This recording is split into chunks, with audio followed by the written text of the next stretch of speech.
key drivers of our energy policy are adequate availability, uh, fair pricing, and reliability of supply. You will see that we import crude oil from dozens of countries. We are neither dependent on any single source for this, nor do we intend to be. Therefore, I would say that the more diversified we are in this area, the more secure we are.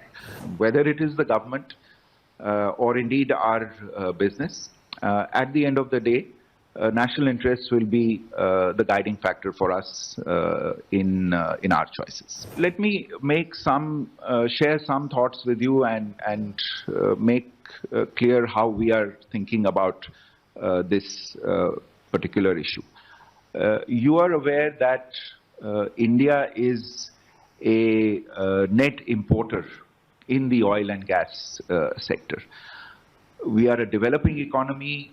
We have to be conscious about our resource availability. Naturally, when you are dependent to the extent of 80–85% on an imported resource, you have to have concerns about the possibility of inflation driven by energy costs.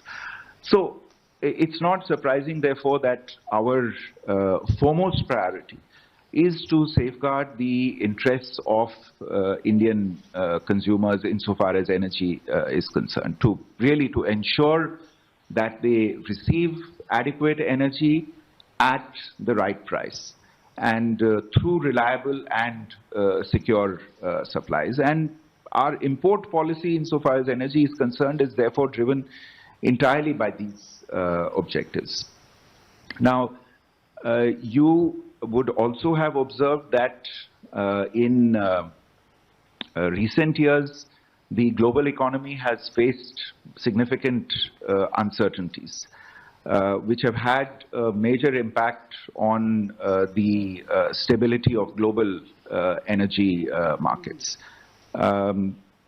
India, certainly, I would imagine a lot of countries around the world, if not every country, have a shared and common interest in ensuring stable energy prices and secure supplies. And in fact, I would underline that India is not just one of the largest consumers of energy, but it also plays an important role as a stabilizing factor in global energy markets.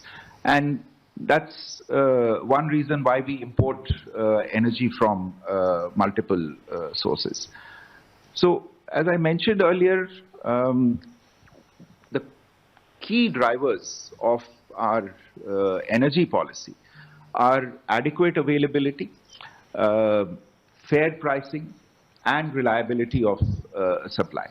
So if you look at the data, and I'm sure you're looking at the data on a constant basis, you will see that we import crude oil from dozens of countries.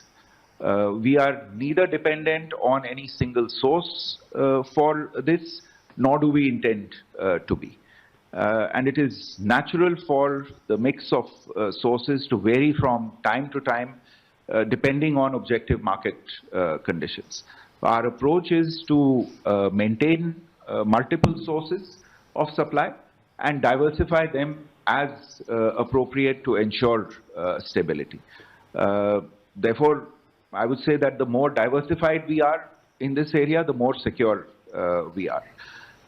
Insofar as actual sourcing of energy is concerned, again, all of you follow this closely, so you know that the actual sourcing is done by oil companies in the public sector, oil companies in the private sector. And they make decisions based on market conditions. They assess availability at any given point in time. They assess risks. They assess costs in this process. And obviously, all of these companies also have their own internal accountability related processes to look at, and certain fiduciary responsibilities in the market. So at any given time, there is a rather complex matrix of issues that these companies have to take into account, which, not to disregard it, also includes very, very important financial and logistical aspects. So I expect that what you will continue to see in this sector, in this area, is business choices being made based on these considerations that I have outlined. So what I can firmly and confidently say that whether it is the government or indeed our business, at the end of the day, national interests will be the guiding factor for us in our choices.